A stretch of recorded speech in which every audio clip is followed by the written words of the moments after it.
Francois.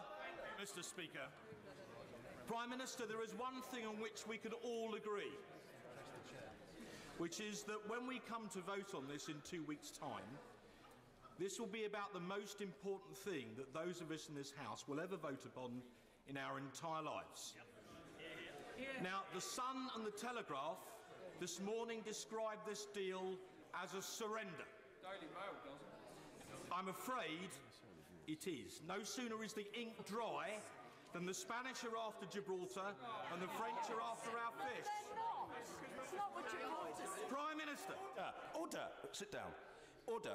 Let me say to members around the right honourable gentleman, including some who fondly imagine they're going to be called to ask a question, don't sit there heckling your colleague. He's got a right to be heard. If you don't like it, listen with courtesy in silence, and if it's that bad for you, you're welcome to leave the chamber. The right honourable gentleman will be heard.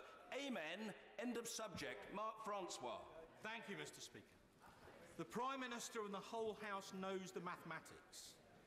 This will never get through.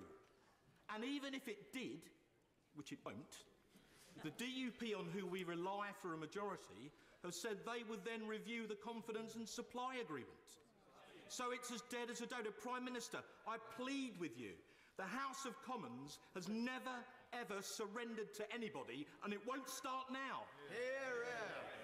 And can I reassure my right honourable friend, as I referenced in my statement in relation to Gibraltar, that the United Kingdom has not surrendered in those matters that he has referred to. He talked about the Spanish position on Gibraltar.